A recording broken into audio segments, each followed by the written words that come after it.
Hi, everyone. Oh, wait a minute. Got to turn down. There we go. Welcome, everyone. I'm Maureen Giusti. I'm the town planner for the town of Berlin. And we thank you for coming and/or joining the meeting if you're remote or listening to this later. As posted, the purpose of this gathering is an information session with Vesta Corporation and hopefully I pronounced this correctly, O'Riordan Maggiani Associates.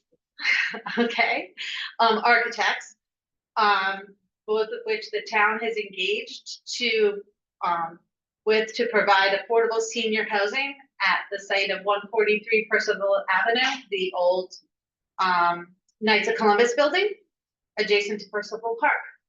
And now I'm just going to turn the meeting over to Vesta so that they'll do their introductions and give you some information about the project. Thank you. Thank you very much. My name is Aaron Greenblatt. I'm an executive vice president at Vesta Corporation. Happy to be here today to talk to you guys in person and online about this new project. We began working on this project over the summer. The town was looking for proposals from developers who have experience doing this. And we submitted a proposal and were chosen as the preferred developer for the project. Really happy to be chosen, be selected, and get this project underway. Again, this is a partnership between Vesta and OMA Architects.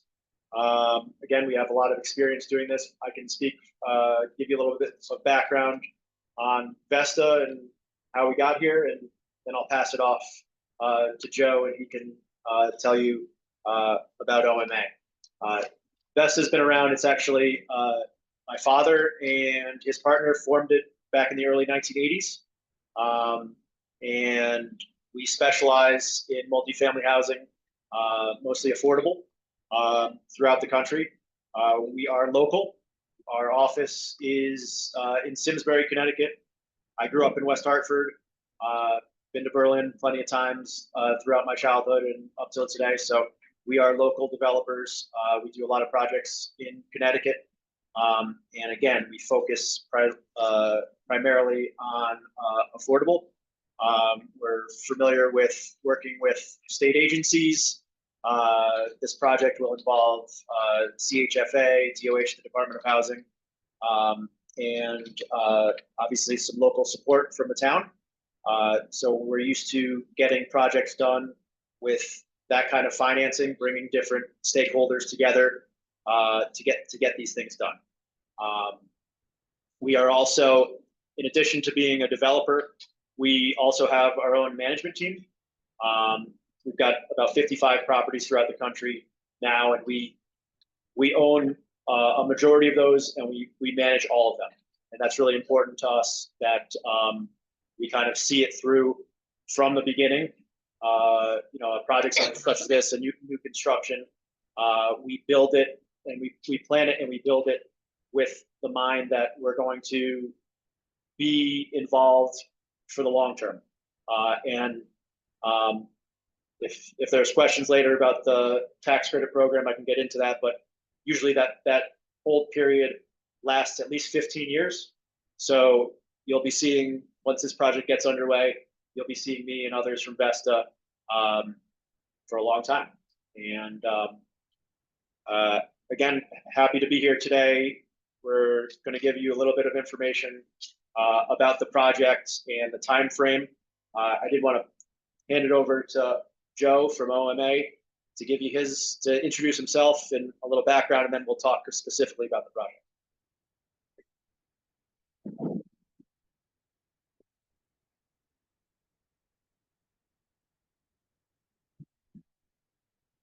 Good afternoon and welcome. My name is Joe Megani, and I'm a designer, and I'm also a senior citizen, so we have something in common.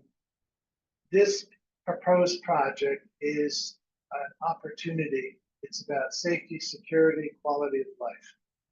And the facility that's proposed are 2 buildings with a total of 70 residential units.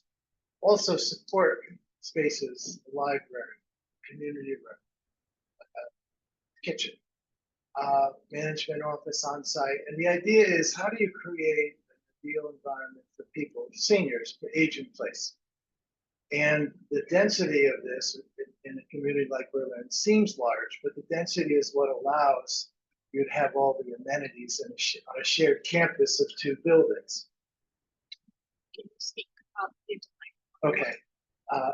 Last night I had a presentation and the mic was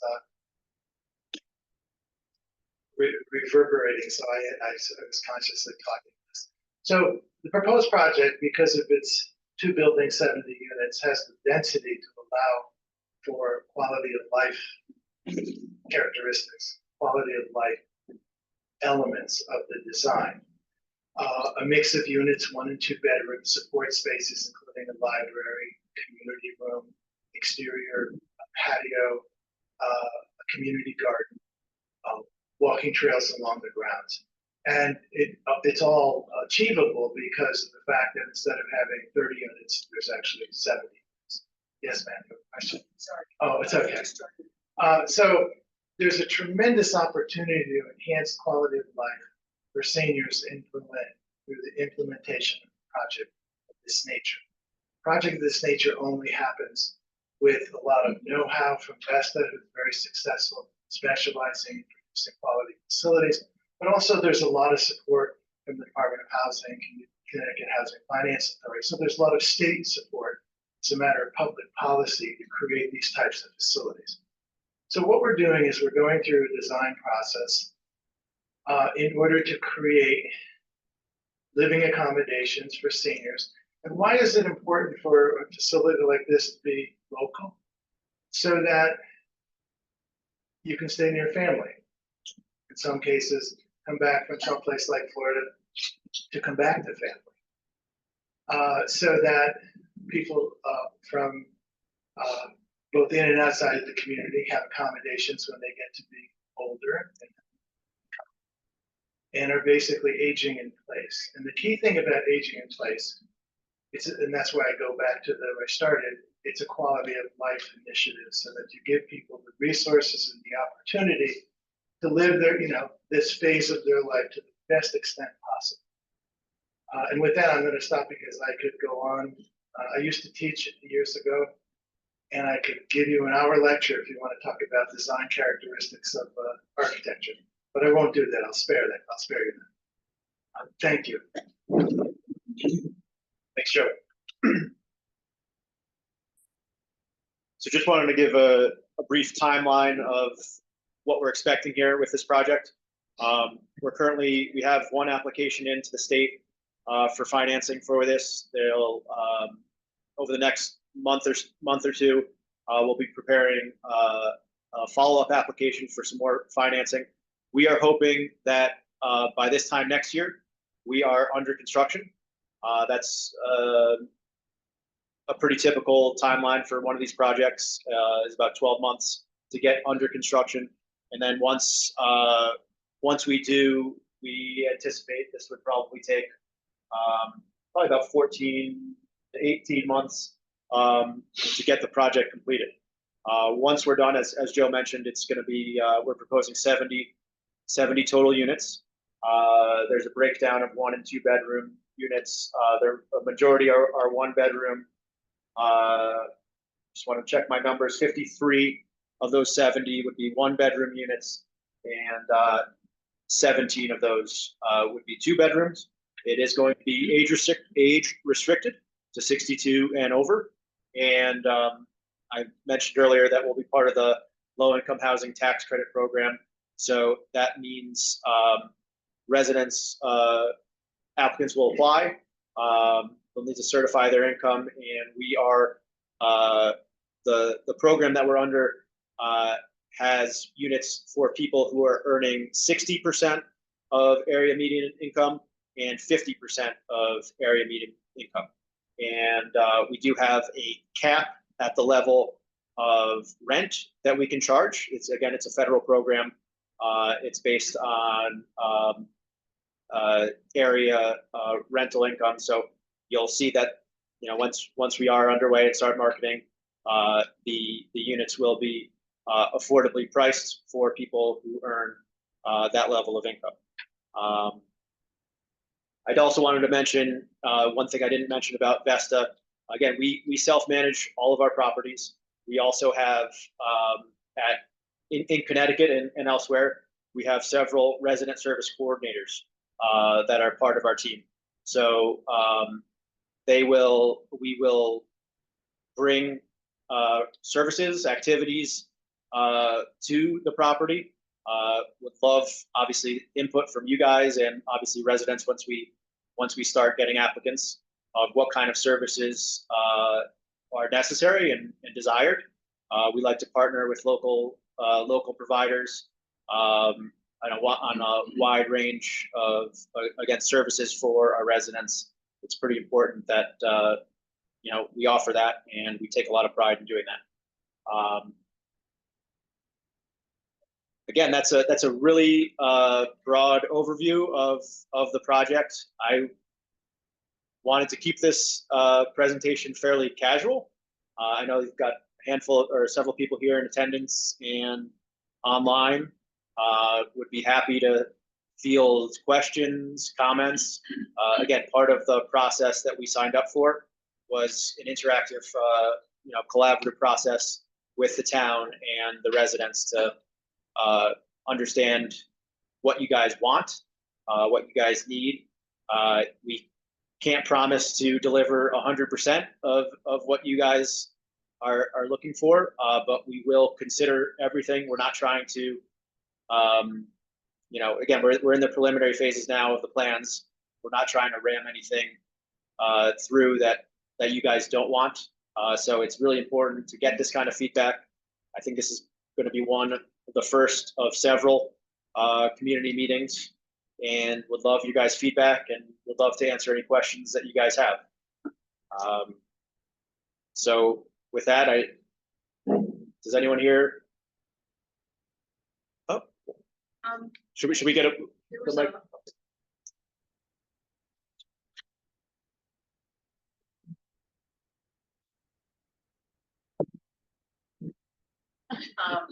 I had gone to another meeting over at this, Marjorie Moore at one point. It was being discussed back then, and they were saying any of the applicants that are currently living at Percival here or at Marjorie Moore would be first priority if they wanted to move from here to the building. Is that still the plan?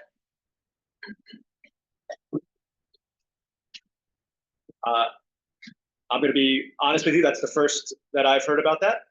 But again, once we get closer to completion, this is under the tax credit program and under fair housing laws in Connecticut.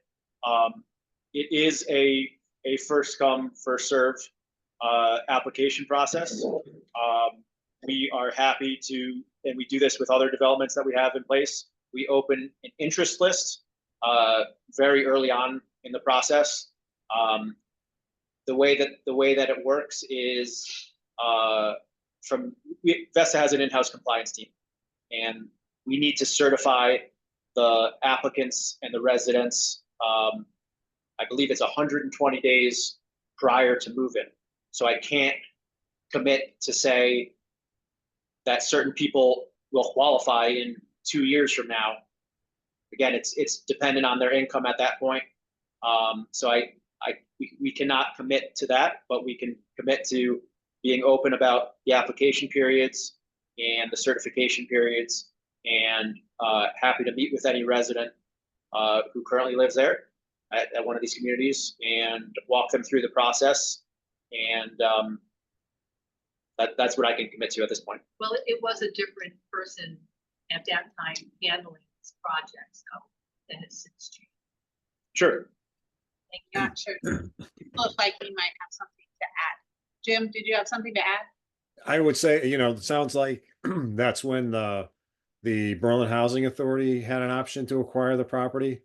And they would, they may be able to do that with their waiting list, but the Berlin Housing Authority had an option on the property for quite a while, and that option ended. And then we went through this RFP process and selected Vesta. So we're at a new start, and kind of Aaron has explained his process going forward. So um, hopefully we'll get to that point. We certainly have no objection to anyone who is currently living at one of those communities, if they would like to come in and apply. Thank you. Wondering what the how's that housing project, that's certainly fine, but what is the breakdown as far as financial situation town or development?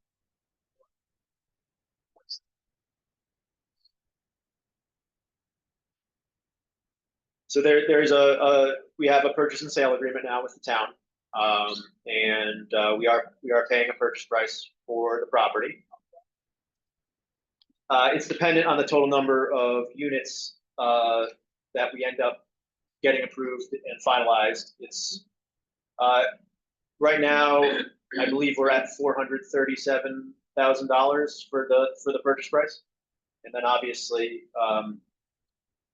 it might fluctuate depending on the number of units. If we go lower, it's on a per unit basis. 437,000.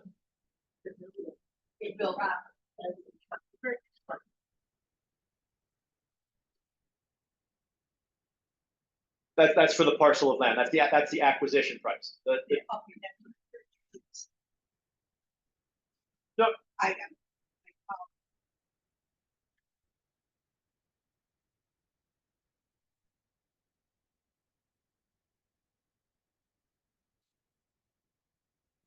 Not a problem. If you want to talk, we can have a conversation after. And I have one question. I've been going to some of the breaking meetings, which is a giant cluster of crap town. It is most poorly run, unmanaged piece of anything down this side.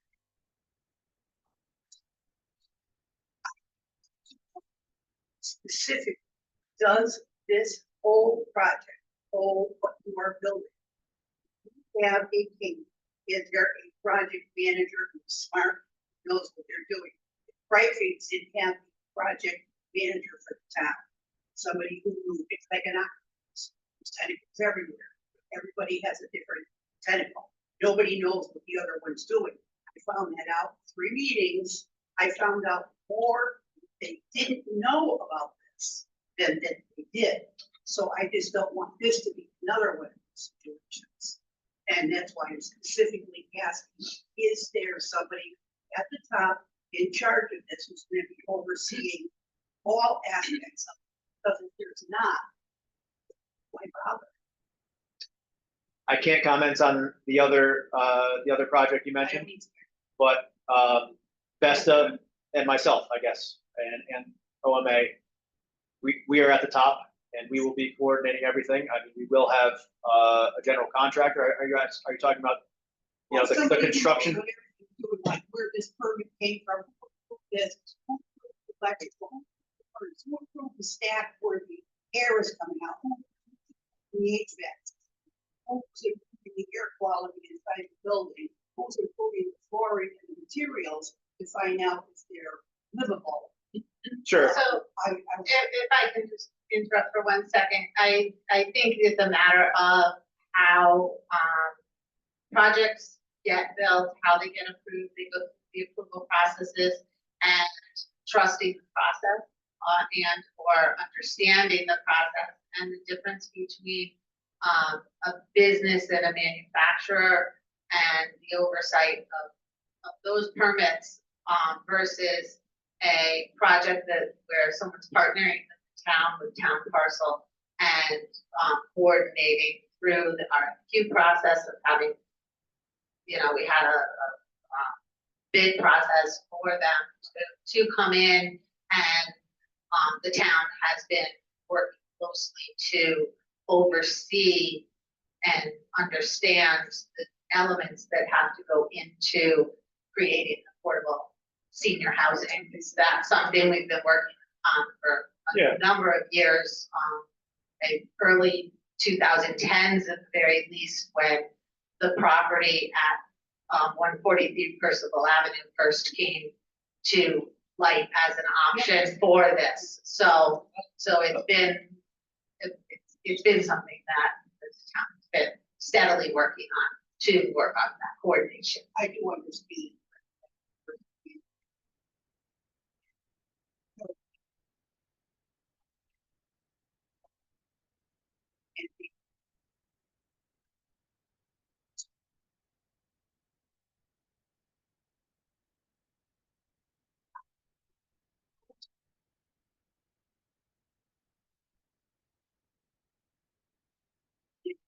Addition, if each change, project manager know all about it. Sure. You know, and I, And so just, and so that we can move on a bit as well, is that as with any project and anything over time, parties may change. There may be, you know, you have a project manager. The Vesta is the company that the town, with the architects is working with, who's provided that background information and, that is coming up with a plan for the project, and they will have their management plan, as far as how the senior housing is run as well. There's, plans that need to be in place when you have affordable projects, as well as, management of housing that is rental housing, that certain amenities will be there, certain, aspects will be provided, such as, the maintenance and the running of the facility, and that will be, a portion of what they do. Yeah, and I'll add, and if you'd like to ask some more technical questions, I'm sure Joe can answer those because he has the experience and the oversight over several, hundreds of projects such as this over time. But there is a lot of oversight, not just from the developer, not just from the architect.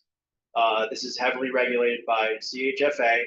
We will also be bringing in a tax credit investor for this project who has a lot of experience. So there's a lot of eyes on this. There's obviously the town's process of getting permits approved. Everything will be up to code. Everything will be according to regulations, and yeah. We have another question. I have a question. Can you go back and re-explain? You said something about 50% and 60%. Sure. So under the tax credit program, it's a federal program. It's been around since 1986. There's federal tax credits that are generated from building income restricted housing like this. And there are certain thresholds that residents cannot go past in order to take advantage of this affordable housing. So we use the term AMI, that's average median income, and that's set according to this to the region. We did pull that up just to make sure. So individuals cannot at this project. There's going to be two levels. There's going to be 60% units and 50% units. For a 60% unit, you need to come in and certify that you are not earning more than 60% of that area median income.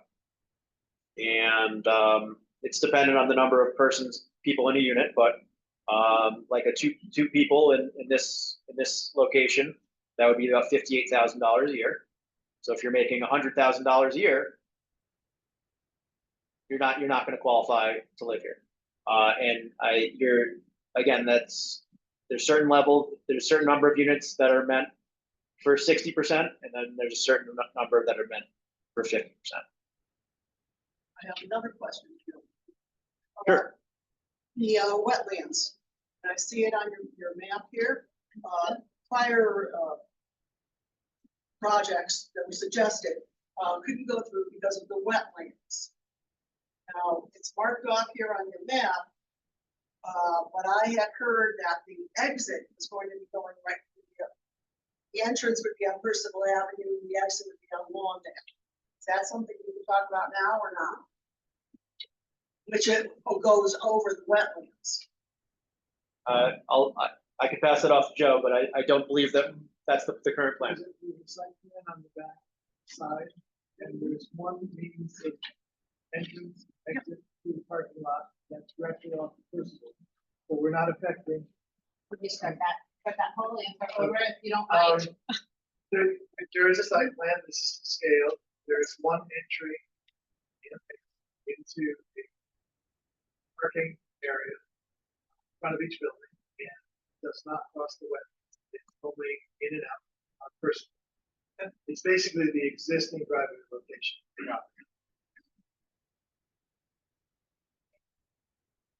I was. I have a question, so I may have missed something, while I was writing down.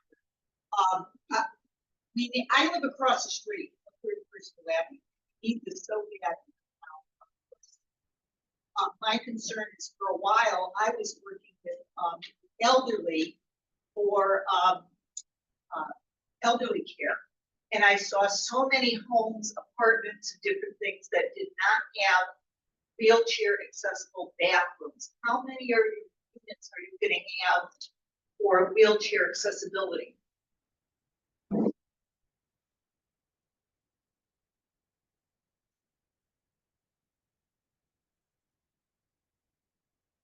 Normal level of accessibility is 10% of the units, so there would be basically 7 units that are 100% ADA accessible. There's 3 different types of ADA accessibility.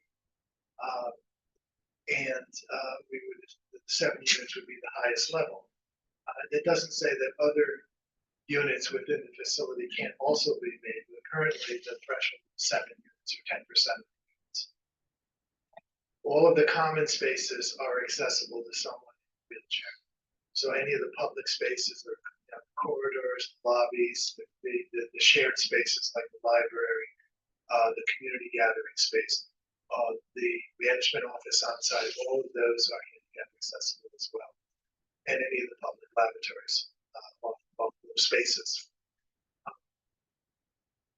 Does that answer your? Yes, it does. Second question.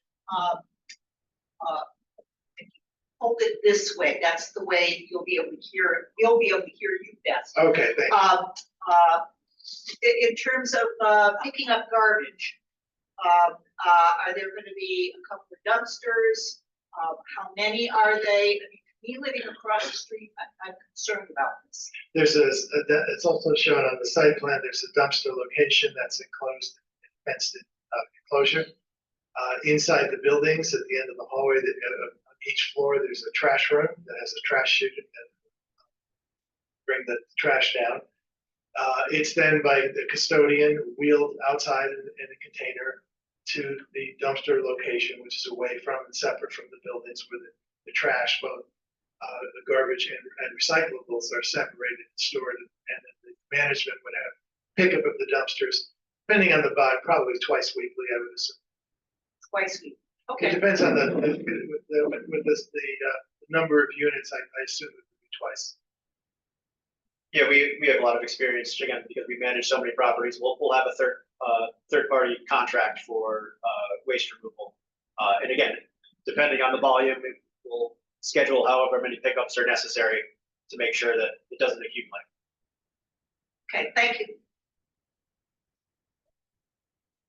What does each unit include and what is the square footage?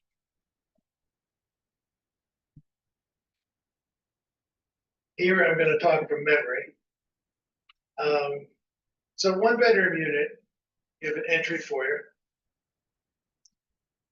In these units, we decided not to put washer dryer closets, but instead on each floor to have a common laundry room, which we find is advantageous for the opportunities to socialize with your neighbors that creates. So so that's on purpose. And then there's an open kitchen with a built-in counter that you can sit at. And it's open to a small dining area, room for a table, and then living room facing a window.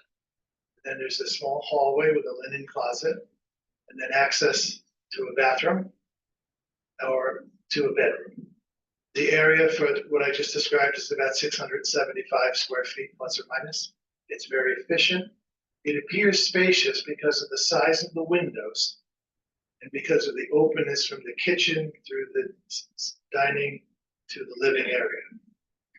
The same thing is repeated in a 2-bedroom unit, except that that little hallway is a little longer to go to the second bed. Most of the 2-bedroom units would be what we're assuming is that you had a live-in provider, which is common when people age in place.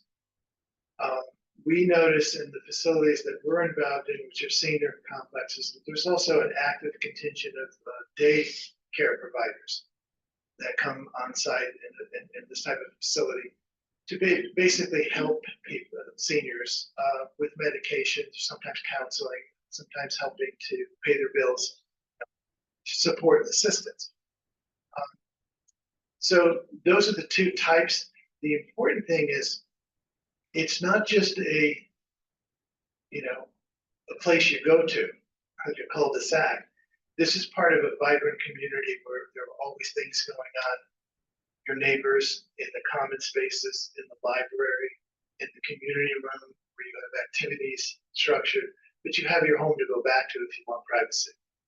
Because not everybody, people have different needs for socialization. The other thing that's important is that parking is convenient and accessible to each building. Each building has elevated access to all floors. And the nicest thing is you'll never have to shovel snow. You can get in and out at somebody else's problem. And then also, your responsibility regarding bringing your garbage out is at the end of the hall in the trash room.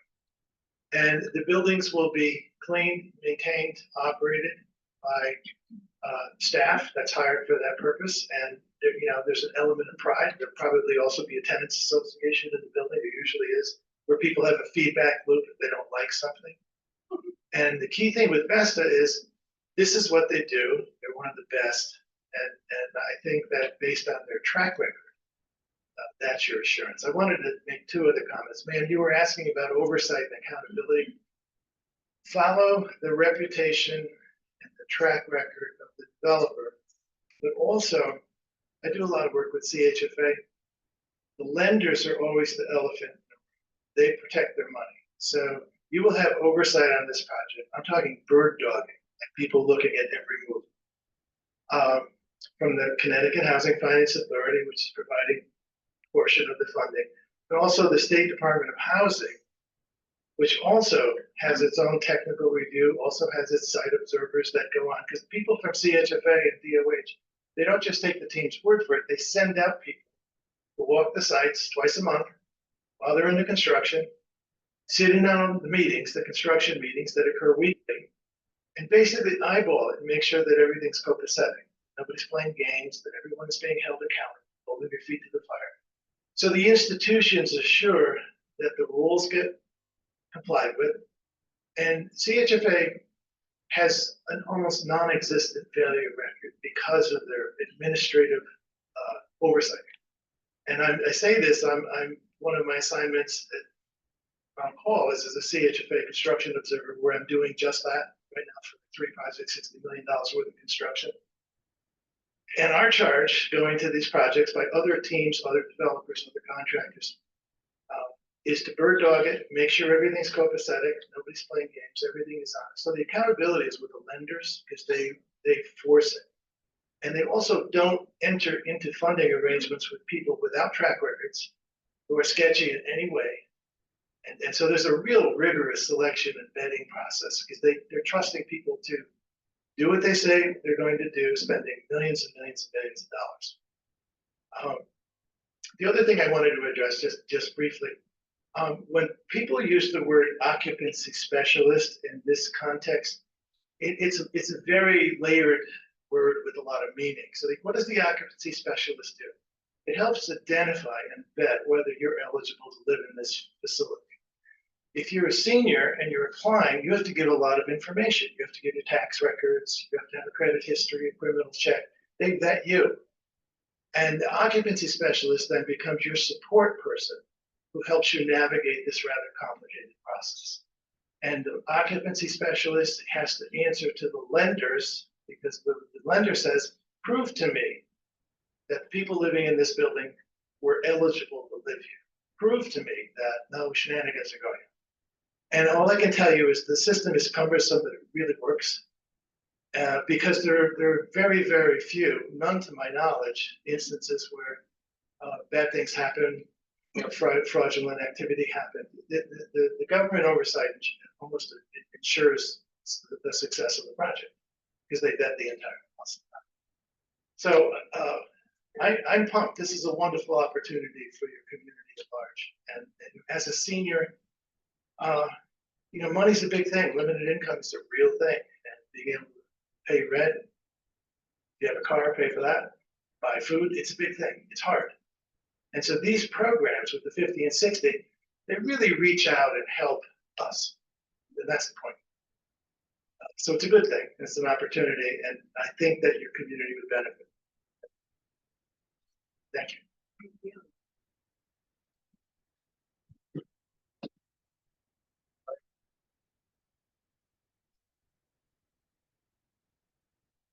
I think the architect probably will answer this, but can you give us a general visual of what this is going to look like?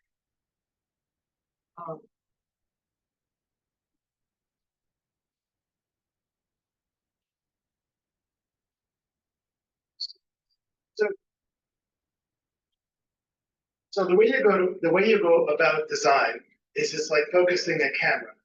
You have a direction. I want to look in that direction, and then everything is fuzzy, and then you rotate the lens until it gets more specific and more more detailed, and more detailed and more refined. So the first thing we did on this site was a fit analysis to determine how many units the site could support. How would you marry the building massing to the parking, to the wetlands? There's a right-of-way, utility right-of-way, storm sewer running right through the site that divides it in half. And then the next thing we did is based upon other buildings that we have done or are aware of and have studied over, this is our 40th year. We came up with a arrangement, which is not illustrated here, but the corridor arrangement, the spatial amenities. So when you walk in, and forgive me, he's going to get one of those hooks and pull me away. The way we think about it as designers is, close your eyes. If you were the building and someone said 40 people, and I'm an old person, so I'll say this, 40 cranky people, potentially cranky people, we're going to come and live. What would you have to do if you were the building with the best service provider, the best environment, the best quality of life? What would you have to be? And the answer is you would enter into a clearly identified entrance, a welcoming entrance, well lit, comfortable, well appointed, into a spacious lobby area with convenient access to the management office and support services. You then could have an elevator. Think hotel experience. You go up into a lobby. The lobby has windows, so it's not dark. It has visual access to the exterior. There's a hallway. The hallway isn't just a tunnel, miracle mile. It's broken up at each of the apartment entries with pools of light, changing textures and colors. The ambiance is one of concierge level hotel to the extent that it's comforting, it's quiet, it's soothing. It's spacious enough so that it encourages interaction with your neighbors if you're in the hallway and they're entering because you go in and out of your units all the time. That's your opportunity to join and meet with me, say hello. You go into your unit, it's quiet. Most important, it's safe. Code compliant, fire safety, sprinkler building. If there's an event, you're able to get out. That's the most important thing that an architect is taught in school. Fire, life safety, save the people, building doesn't matter. So and that's really, really important because things happen. Now there's a really sophisticated fire alarm system. So if someone burns their toast, it'll digitally notify, but it may not empty out the building. Because when in the middle of the winter, their alarm goes off, people have to vacate the building in their underwear or night clothes or whatever. That's pretty inconvenient. So there's very sophisticated life safety systems in this building. Systems that are in buildings that are 50 years old don't exist, right? So the key thing is, not only is it going to be welcoming, inviting, comfortable, not only is it going to support your emotional comfort, it's going to be safe, whether you like it or not, really, really safe. And, that's pretty important, and everything else is less important than the fact that you're safe and secure. There's also the element of physical safety against criminal elements, things like that. The building has a secure access system, key fob system. It's got cameras on the common spaces, and it's got a monitoring agency that puts offline monitoring in case that any alarm gets triggered. So there's a lot of benefits to when you have density that you wouldn't enjoy in a single family home, honestly. It's not only the social, but the safety. To me, that's the most important thing. Because I want to be around. I got grandkids, so maybe you're the same. But to go back to the occupancy specialist, and the other thing I wanted to say, and I'll stop. The occupancy specialist and the files get audited by the lender. So DOH and CSFA require accountability. So it's not like they say the first round of tenants have to be eligible.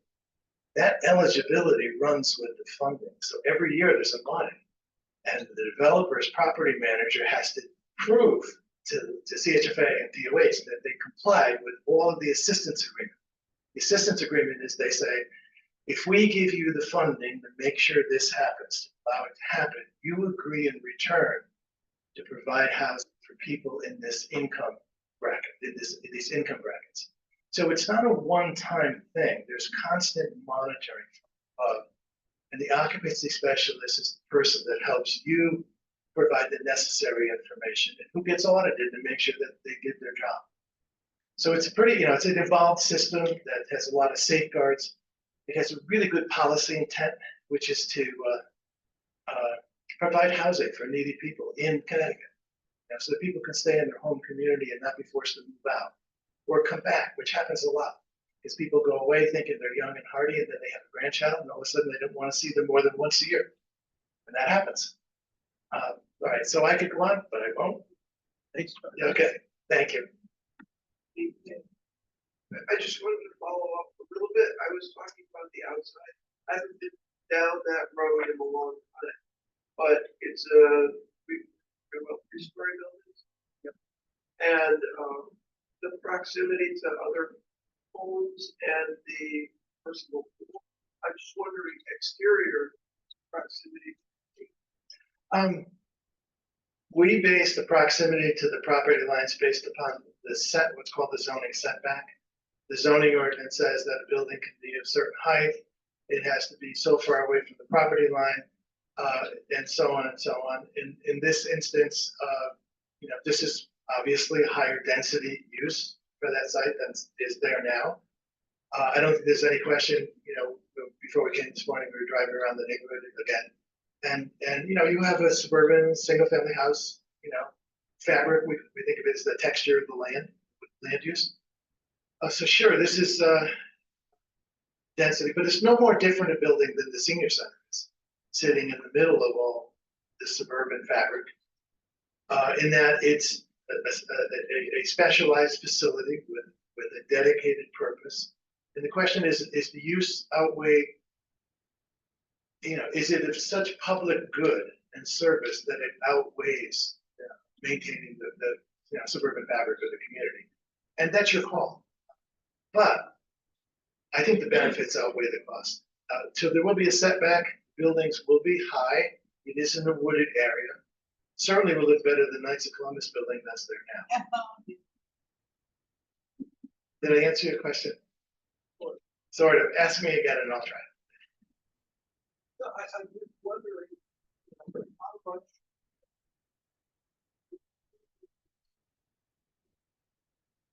Well, I'm not sure how close the pool is to the property line, but the buildings are set back. The requirement is 20 feet from the property line. And so, and they are 3 stories high, so that's 36 feet high, that's high. They have a gable profile of probably a hardy board, clapboard, which is more of a farmhouse aesthetic. And that's, gold blend. At the end of the buildings, there's a lower shed roof, so it steps down in order to scale down. So if you're on the sidewalk, you're not overwhelmed by it. There's also the veranda off of the common room, basically overseeing the walking trail, the community garden that they put in a bocce ball court. I don't play bocce ball, I'm terrible at it. So it's all about, again, quality of life enhancement. There is a cost in that it is a larger building and a smaller texture neighborhood, but it's no different than the building we're in right now. In that it looks like a sitting landscape, this building.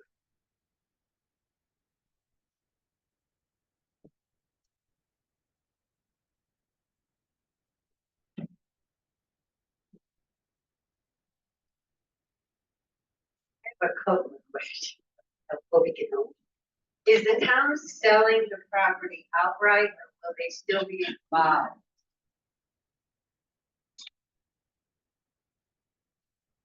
It is a property sale. So then you're fully, right, you're gonna be doing the building, the management, the renting, the whole. That's correct. Okay, other than getting approvals, building approvals from the town, you're fully, That's correct. okay. All right, so that was an easy one. You talked about income being important for older people, and yeah, it is. So do we have any idea, any projection on what the rent range will be? Because that's really the most important thing to most of us old. Of course. Yeah. So again, there's a cap at how high we can charge rents under the tax credit program. So our 1-bedroom, 60% units. Again, it's subject to annual adjustments, so we're still a couple years out. 1-bedroom 60s are in the $1,300 range. 2 bedrooms are in the $1,600 range. Again, I was just looking before this morning online just to look at the area, and I mean those are several hundred, if not over $1,000 cheaper than some of the others that are in this area. So again, we can't go above a certain threshold, and those are set at on an annual basis. That's kind of what I figured, because affordable housing is mid-range housing. I like that. And then the third one I have is, you talked about CHFA funding. So you're going to they will be funding part of the project. It's not privately funded. So they provide the tax credits, and we bring in an investor. Vesta has longstanding relationships with tax credit investors. They're national organizations, Key Bank, PNC Bank, other institutions. We haven't selected the tax credit investor yet, but they're the institution who they buy these tax credits, and that equity allows us to build the property. And then CHFA also does provide a mortgage, so there's financing through them. So there is state or federal funding. Yes. So, all right, with that, my understanding is if you have state or federal funding, you cannot just be senior housing. It has to be senior and disabled. Am I correct or wrong? So there are a couple different options. This will be 60. This will be 62 and over. There are some potential exceptions to that. I'm going to defer to we have our in-house compliance department. We're going to make sure that we follow that and make sure that we allow people to live there who are approved and fit within the community. So you don't know if you're, because I was told it's always federal or state funding, and it has to be both. No, not That, no, it's not all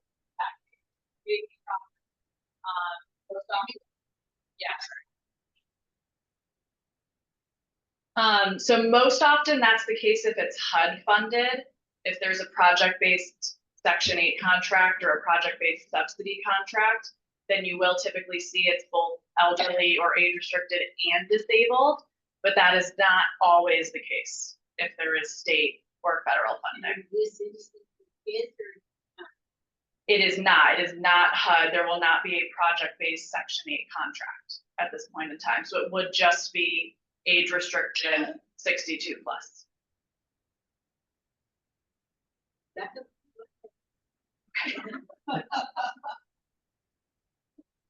I will say that's our current plan.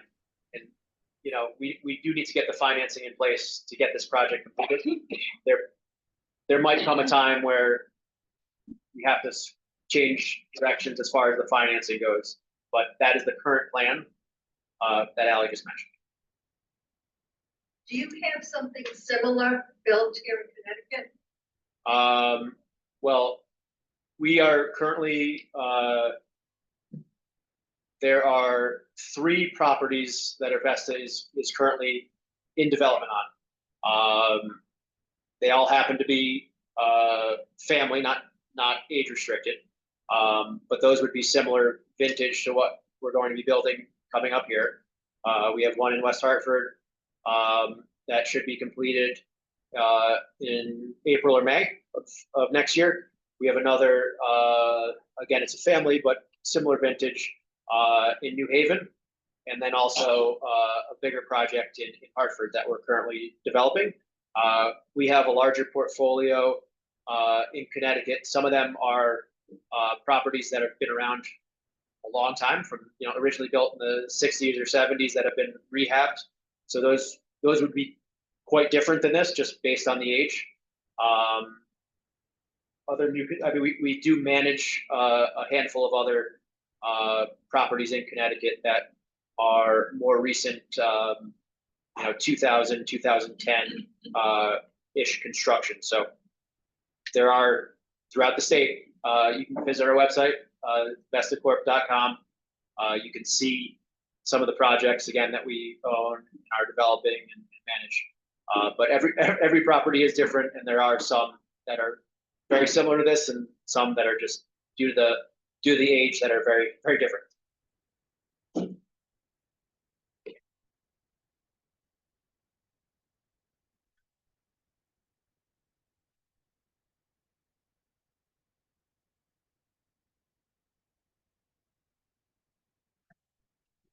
Question. I first came into the room talking about active seniors, but as this project seems to be going on, it almost seems like we're not talking about active seniors that just need a place to stay while they take you off to Florida for a couple months and come back to family. I'm getting the impression that this is turning more into an assisted living facility, so I'd like some clarification on that. It is definitely not an assisted living community. Vesta does not own or operate any assisted living community, and that's not the intention. We will be providing and coordinating, certain resident services here. But that's mostly bringing in third-party providers, having activities that are, again, aimed at the profile of our residents. But no, we do not offer any assisted living. And the property right now is property of the town of Berlin. And I understand that you're going to be purchasing property to put the project on.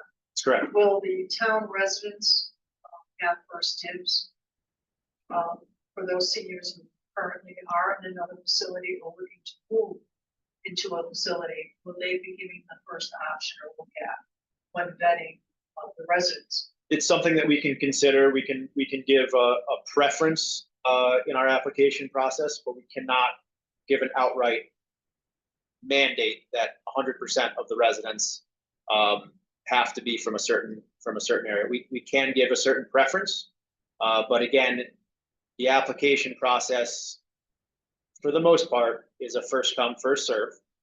But again, we can discuss what kind of preference we might put into our tenant selection plan. Perfect, thank you. Just a couple more, if I might. Will any of the units be market value? No.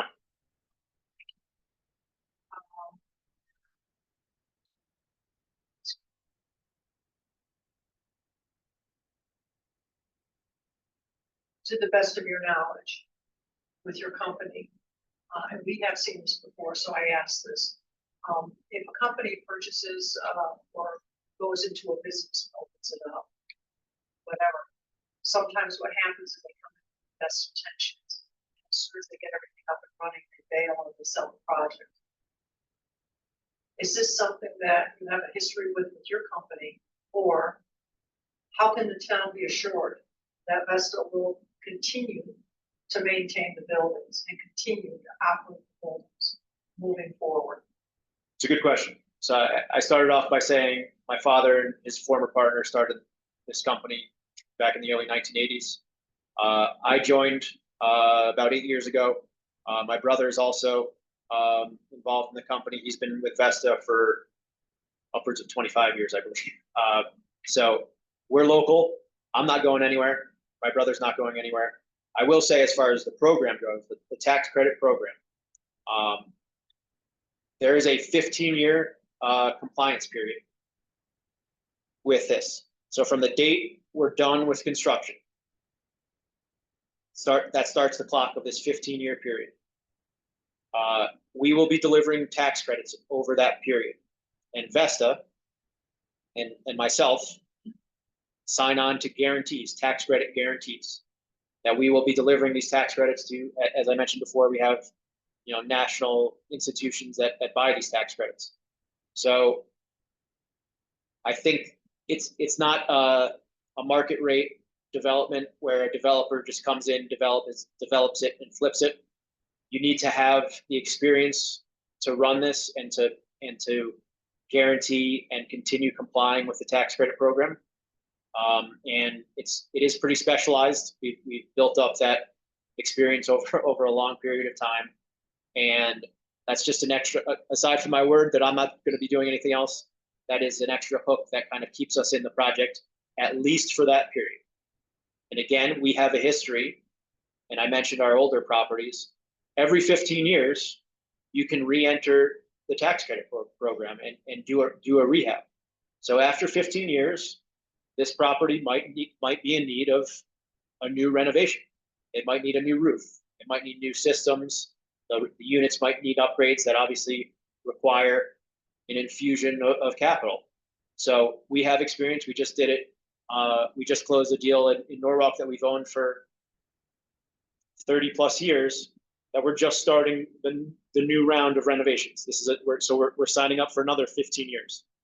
So again, that's how we operate. We're long-term holders, and we manage our own properties, and I don't foresee that changing anytime soon. Okay, thank you.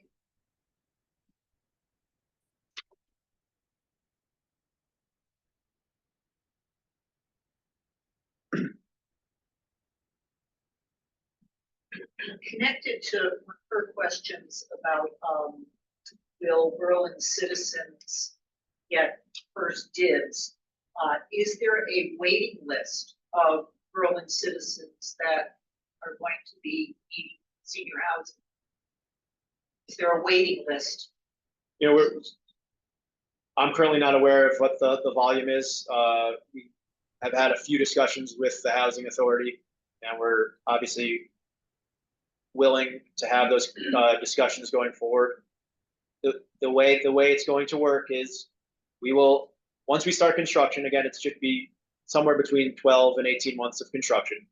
Once we start construction, we put together an interest list, and we collect people's names and information, but we cannot certify people and collect applications until that 120 day prior to moving.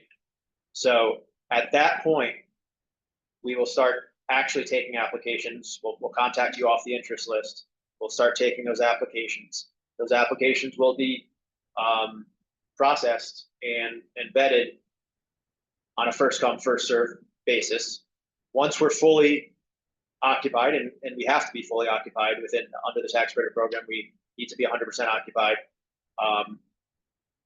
Then we will build a wait list for when people move out, and we can start implementing that reference where, again, we haven't determined this yet, but it's something that we can consider, that certain people might be able to jump the wait list and get to the top of the wait list based on the criteria that we select.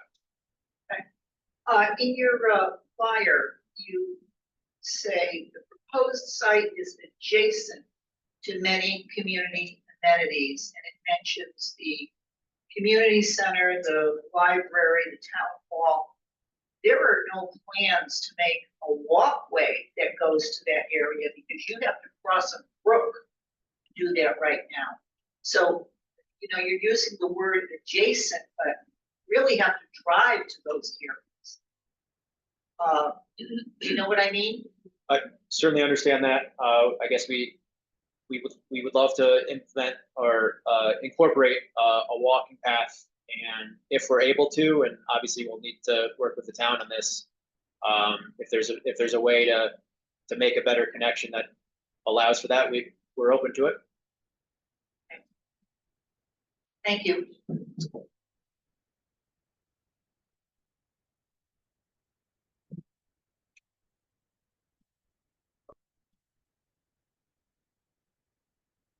One more follow-up on the list. Housing authority has their own waiting list. What you're talking about is creating your own waiting list separate from the housing authority as a first come first served, right? That's correct. Yeah, you're not gonna. It'll be absorb their separate. list. We are not. Again, at this point, the project is completely unaffiliated with the housing authority, but we like to, we partner with housing authorities very often, and there might be room for some collaboration, but right now you're correct.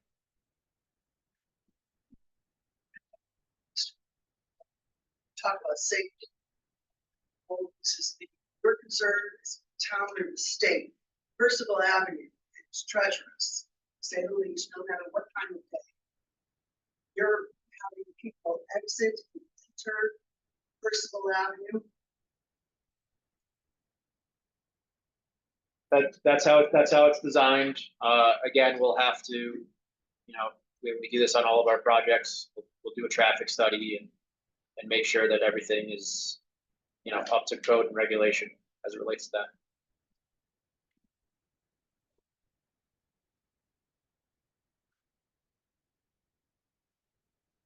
Oh, and Sorry, I don't have the ability with where we are to pull up the area map on the screen so that everyone can see how it fits in, how this parcel fits in. But if you do have the capability to go to our GIS system and you pull up 143 Percival Avenue, you can see where the current driveway is, where how the parcel itself fits into the neighborhood, and how the connectivity of the adjacent parcels to where the other town amenities are. It's really just in the backyard of the town hall.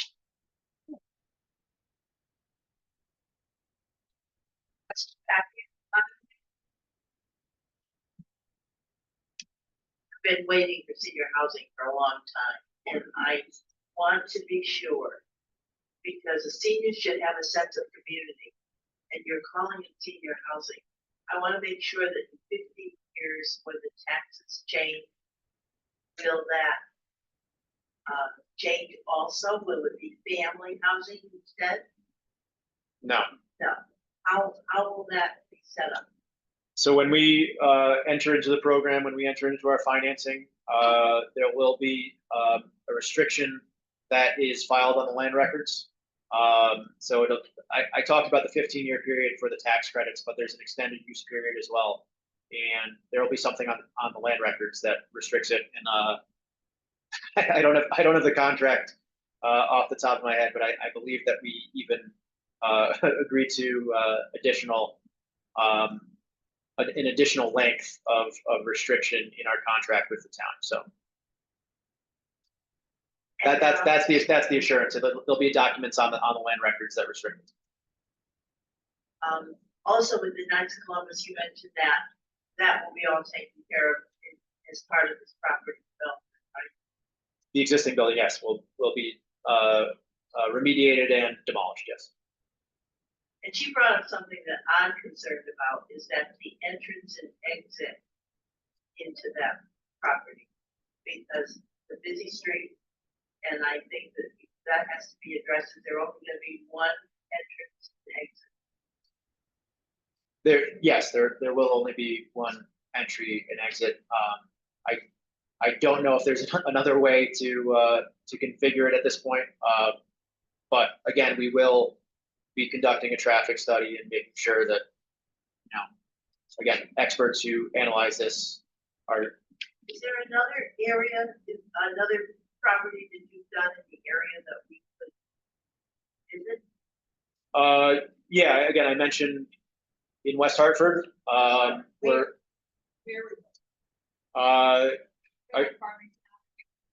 the old West Hartford Inn, if you're familiar with that building. So it was a long time, it was a hotel, we're converting that, and also there's new construction, it's a combined project, 44 units of the old hotel building, plus an additional 4-story building. That, again, that's the one that's gonna be complete in April of next year. Again, there's another one that we're working on in Hartford that the foundations are just in right now. That's in near the Colt building in Hartford that we're doing. It's a larger community. It's 155 units that, again, is under construction now. I'm thinking we have another one that's actively under construction in New Haven. The other projects that we own are in Connecticut, are mostly rehabbed properties that are older vintage that we've rehabbed. So again, happy if you wanted to drive by and see those, but they wouldn't be as similar to this project as the ones that are currently under construction.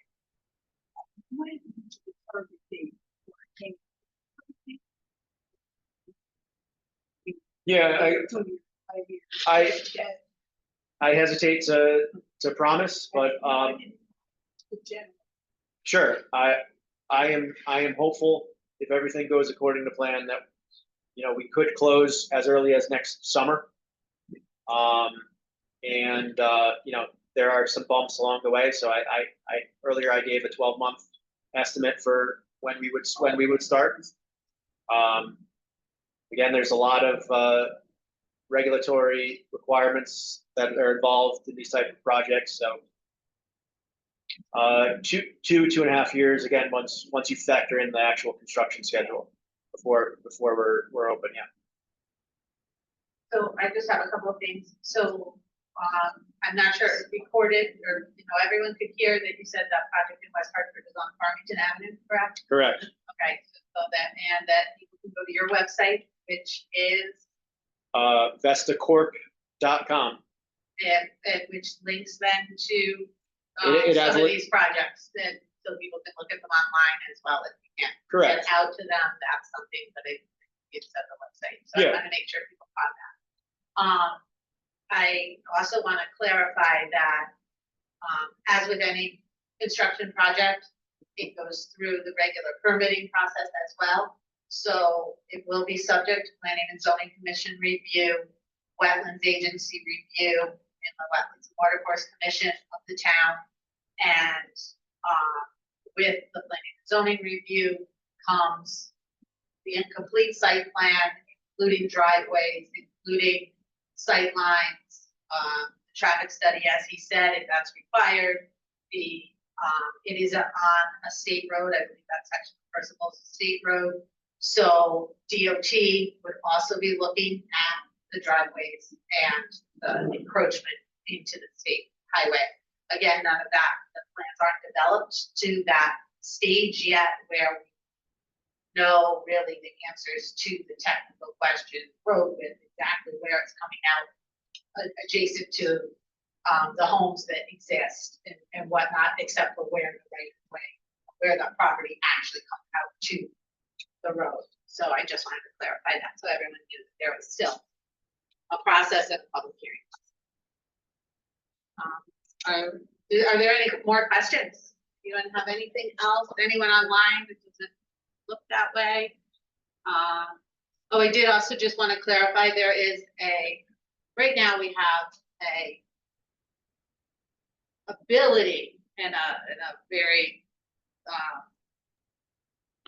I wouldn't say it's senior friendly path to access from the town hall complex over to Percival Field, but there is a path, so there is, or there could be potential to make that a better and more improved situation with the funding, with the right approvals, with the right engineering. Who I haven't walked it myself. I don't know whether it's possible, whether it's, you know, something right, but whether it has the topography that could be improved in order to make it.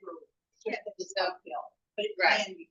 So again, there's that potential for the community access, which is one of the reasons that makes this parcel so desirable. I wasn't around for the selection of the site back when it was first chosen, but it sounds like, I mean, that's one of the reasons it's close proximity to town. Jim, do you have anything else to add? So I didn't introduce Jim. Jim Mahoney, our economic development coordinator, is also online and has been working closely with Vesta as well. Sounds like he's good. I think you covered most of the points. I mean, again, in terms of the trail, it would definitely need to be improved to make it friendly to seniors, but it's, you know, there exists a connection now, and certainly there's a connection to Percival Field, or there could be a better connection to Percival Field and the pool, and the playing fields there. So step by step, but I think we can make improvements to the other trail, and hopefully we can incorporate that some way into the project, or find other funding sources to do that. Can I take the one more question in that? Sure, I've got nowhere else to go. This is my afternoon, so Thank you. thank you.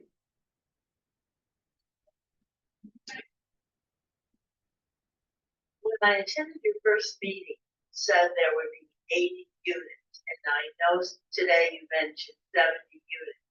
Has that, there's a change in that between planning and zoning, is that why? Yeah, there's a couple different reasons, but yes, we cut it by 10 units. We have an application in again for these 70 units. The town, I believe, when the original RFP came out, I think they were looking for somewhere between 50 and 80 units. Some of it depends on, again, the size of the parcel and how many you can fit. And some of it also depends on the financing. You build more units, it's going to cost a little bit more. So there is a bit of a fluctuation, you know, depending on which kind of financing is available, and you know, so we have to design a project that we know we can execute upon, and that's where we ended up at. Again, we've had discussions again with Jim, who's online here, and others in the town, and at this point we're settled at 70. It could change by a few units here or there before all is said and done, but again, it's a function of again, space on the property, but also the financing that we need to actually get this project done. I understand that you're all approved for planning and zoning, and your planning and zoning meetings, will they be public? I believe so, yeah. That's what I'm used to standing up here and answering questions. I'm happy to. So those will be public meetings. I'll leave my card here. You can find me on the website. Give me a call or send me an email. Happy to talk through any additional questions that pop up along the way. Go along. I'm here for it.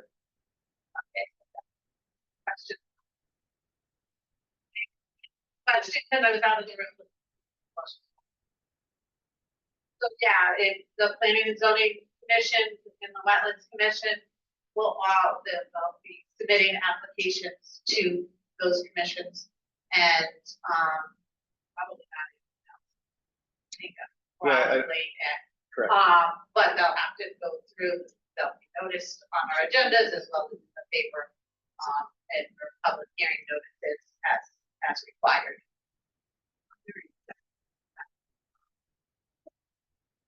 Still a ways to go, but again, we're used to this, and pretty excited to be working on a project in our backyard, so close to where we do In business. reference to what she asked, 8 or 10 years ago, when they proposed this, I live across the street from the site. It was going to be 50 units, and it was gonna be 2 stories high. So now it's 70 units, 3 stories high. So, you know, there's definitely, I even have photographs on my phone of the designs that they did 8 or 10 years ago. So there is a little bit of a difference. It's not gonna go above 70 units, will it? I'm not anticipating that. No, Okay. I guess I will say though, again, from experience as a developer and also property management, we like to build properties that can sustain themselves over the long term. So, you know, a smaller property might not be able to support full-time staff there, or might not be able to support other amenities that we want there. I mean, it is a numbers game, and we work on this on a daily basis when we're planning things. I mean, if you build a property that's small, then you might not have a full-time property manager. You might not have the resources. So 70 is this range is a good sweet spot to be able to, again, have someone that committed to their a maintenance person who's committed to that site, a property manager who's committed to that site, ability to pay for activities and services that, you know, a smaller site might not be able to pay for. So that there's a calculus, you know, as it relates to that. And this is a good size. I mean, we have many communities that are, you know, several hundred units that obviously we're not doing that here. But this is a good size to be a self-sustained community. And again, we also have the resources in the area. You know, if our manager's out for a couple days, we have other properties nearby that can help support it. So it's going to fit really nicely into our portfolio of managed properties. So I'd just like to add to that a little bit, and help to answer that question, and I'm sorry I missed the earlier question. But the town put out a request for proposals for, you know, another partnership. And when we did that, we went through, gathered as much of the old records as we could from what was approved back in 2014. Is that about the year? Again, I'm guessing at the year, but I think it was something like that. And that was provided. We still have access to those files. Then some of the concerns that were brought up at that time, we tried to make all those parties that were bringing in proposals aware of what's going on at the same time and what the concerns were of the community. At the same time, most of you are aware, we've come up with our affordable housing plan that, you know, is due to the state every several years, and our plan of conservation and development. And through both those processes, we've also refined what the need for senior housing is and some aspects of that. So we tried to incorporate some of those questions, some of those concerns, and identify the needs so that they can propose a project that balances that. So, you know, we have a high need for affordable senior housing. There's a sweet spot between the size and the height or the bulk, whatever, and the number of units to provide the need for the community at the same time as provide the need of the community to fit into the community. So those are all things that we do hope Vesta has thought about and that they're going to be able to respond to in their final designs. Other than that, I don't think there are any more questions. I think we've exceeded over an hour, well over an hour, which is a good chunk. We've gotten a ton of information. I think, more of these is on the horizon, as Aaron Yeah. mentioned. And, if anybody else has any last thoughts, otherwise we'll wrap it up. Just wanted to thank everyone for coming out and anyone who's online. All right, you're welcome. I'll leave my business card for anyone who wants to give me a call or talk about it further, but there will be future meetings and just really am excited to get a project going that's very close to home, so. And just for anyone who might watch this at a later date, we are taking some of the brochures. I think the senior center will keep a couple, the town hall and the community center will have a few.